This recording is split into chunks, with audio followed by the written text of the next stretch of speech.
कवि रसिक संस्थान द्वारा आज एक कवि सम्मेलन का आयोजन हुआ था।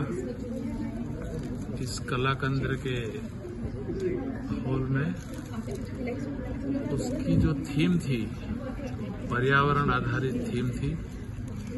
हमारे सभी सम्मानित कवियों ने अपनी काव्य रचना के द्वारा समाज को एक संदेश देने का प्रयास किया। ये संदेश यही था कि हम सबका एक कर्तव्य है कि पर्यावरण के प्रति हम जितना हो सके संपूर्ण निष्ठा से कुछ न कुछ काम करें उस दिशा में, जैसे कि पेड़ लगाना और कई चीजें जो है पर्यावरण की रक्षा के लिए जरूरी है, उसी क्षेत्र में आगे बढ़े और समाज को एक नई दिशा देने का काम करें। हमारे जितने भी सम्मानित कवि यहाँ आज उपस्थित थे, सभी ने एक सुंदर संदेश दिया है। मैं समझता हूँ आज के इस कवि सम्मेलन के द्वारा हमें हिंदी का भी जो महत्व है उस पर भी उन्होंने प्रकाश डाला है। सही मायने में हिंदी एक ऐसी भाषा है जो सबके हृदय को छूती है। जो भी शब्द का प्रयोग हिंदी में होता है और उसी हिंदी के शब्द की जो असर होती है, जो हमारे हृदय को छूने वाली, ऐसी दूसरी कोई भाषा नहीं है। तो बाकी हमारे अध्यक्ष महोदय कुछ सम्मेलन का प्रोग्राम आपका दूसरा साल है और कभी कहाँ से आए थे जो आज कला केंद्र में दोपहर से अभी 7-8 बज रहे हैं, अभी तक आपका चला प्रोग्राम?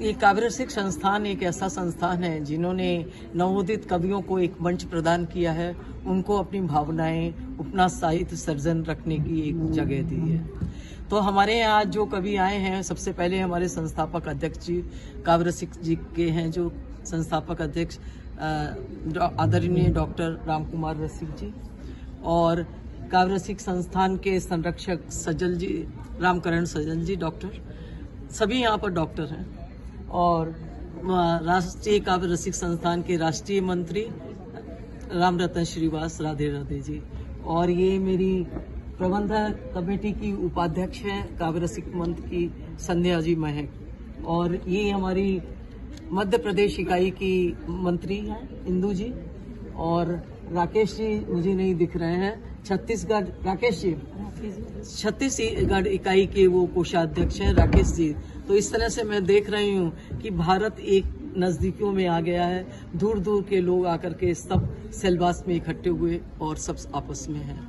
मेरा ये यहाँ पर भी इसीलिए मैंने शुरू किया काव्य रसिक संस्थान कि हमारे यहाँ पर बहुत नवोदित कवि हैं जिनको मंच नहीं कहीं मिल पाता है। मैंने 2017 में भी एक कार्यक्रम किया था जब मैं काव्य रसिक संस्थान से नहीं जुड़ी हुई थी, और सब मेरे कवियों को ये बहुत अच्छा लगा था कि उनको एक मंच प्रदान किया गया, और सबने कई बार मुझे बोला भी कि वापस से इस तरह का कार्यक्रम कब होगा।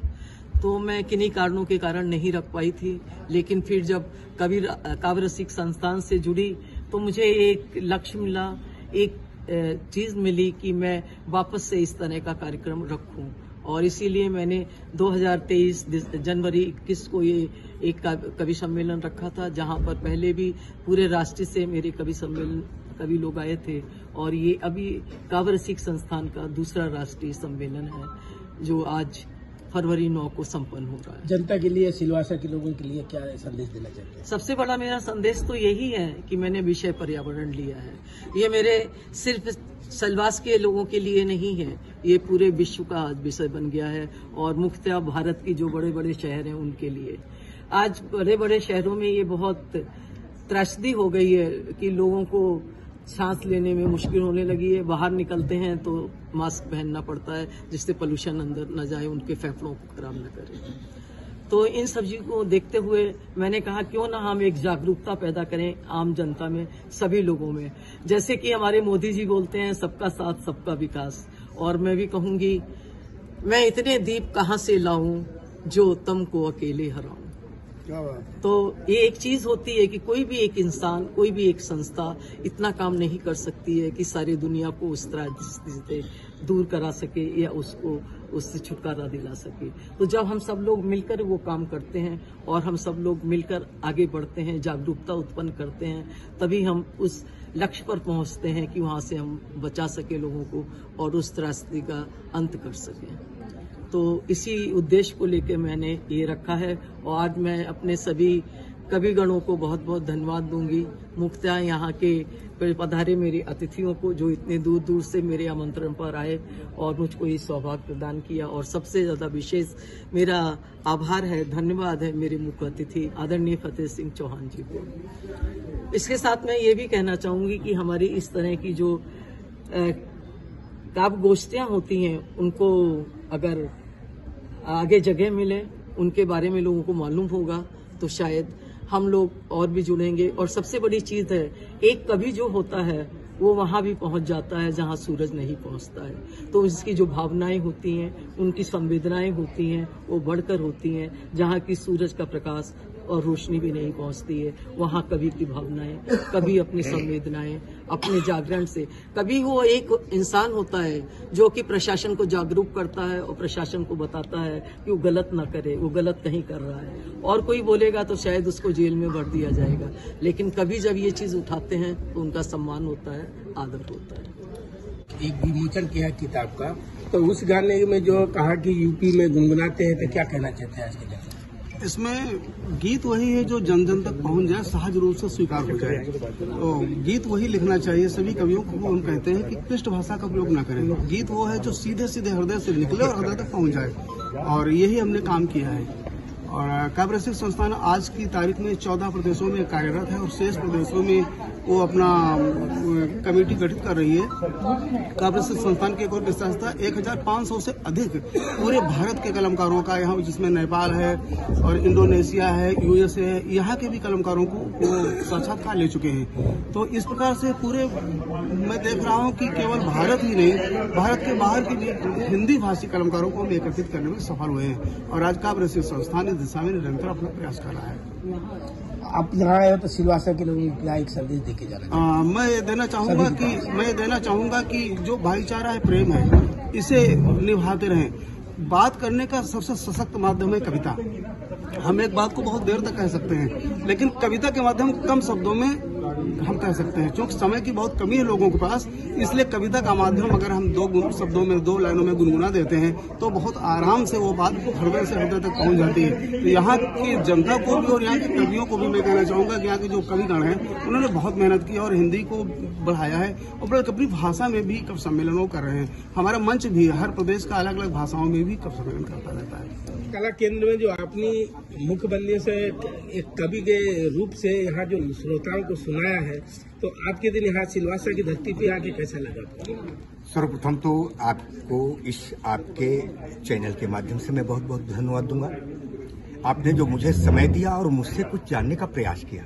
मैं डॉक्टर रामकरण साहू सजल, चित्रकूट बांदा उत्तर प्रदेश से हूँ, सिलवासा से, जिसकी दूरी लगभग 1700 किलोमीटर है।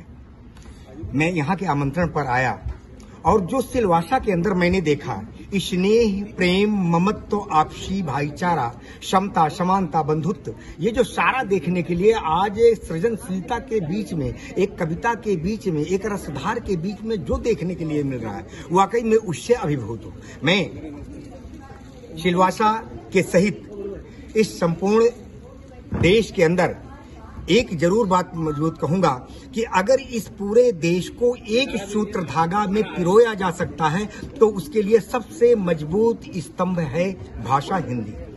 हम चाहें तो हिंदी भाषा के माध्यम से इस संपूर्ण देश के एक एक प्रांत के एक एक जनपद के एक एक ग्राम को जोड़ सकते हैं। हिंदी वह निधि है जिसके द्वारा हम संपूर्ण विकास के साथ देश को एक कर सकते हैं। आइए देखिए, एक लाइन देता हूं मैं हिंदी के संदर्भ में, और मैं चाहूंगा कि बड़ा आनंद आएगा कि हिंदी है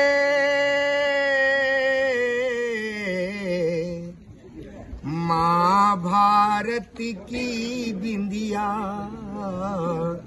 हिंदी है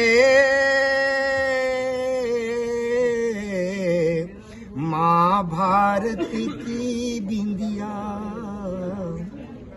जो शूरा के सिर चढ़ी बोली, जो शूरा के सिर चढ़ी बोली, और चढ़ी कबीरा कन्या, हिंदी है माँ भारत की बिंदिया। तो हम इस संपूर्ण भारत को एक सूत्र धागा में हिंदी जैसी भाषा से बांध सकते हैं। जितना प्रेम, स्नेह, ममत्व और अपन को हमें हिंदी भाषा प्रदान करती है, शायद कोई ऐसी भाषा नहीं। इन्हीं शब्दों के साथ जय हिंद, जय भारत। आपके मीडिया चैनल के माध्यम से समस्त सिलवासा की धरती को नमन करता हूं और समस्त सिलवासा के सभी को बधाई प्रेषित करता हूं कि उन्होंने काव्य रसिक संस्थान के माध्यम से राष्ट्रीय कवि सम्मेलन का एक आयोजन किया और इसमें जो पर्यावरण के रूप में उन्होंने विषय रखा, ये बहुत ही अद्भुत था। चूँकि बिना पर्यावरण संरक्षण के बिना कोई भी आदमी का जीवित रहना असंभव है। इसलिए मैं कम शब्दों में ही कहूँगा कि वृक्ष लगाओ होगी वर्षा, सुख के बादल बरसेंगे, वृक्ष कटे तो दाने दाने बूंद बूंद को तरसेंगे, वृक्ष कटे तो दाने दाने बूंद बूंद को तरसेंगे। मैं राम रतन श्रीवास काव्य रसिक संस्थान के राष्ट्रीय महामंत्री के रूप में कार्यरत हूँ। वर्तमान में मैं भारतीय रेलवे दक्षिण पूर्व मध्य रेलवे बिलासपुर में पदस्थ हूँ और वहाँ मैं यह जो साहित्यिक गतिविधि है, इस साहित्यिक गतिविधियों को आगे ले जाने के लिए, हिंदी को संरक्षण के लिए, हिंदी के विकास के लिए कार्य कर रहा हूँ, जो संपूर्ण भारत के अलावा देश और विदेश में भी हिंदी भाषी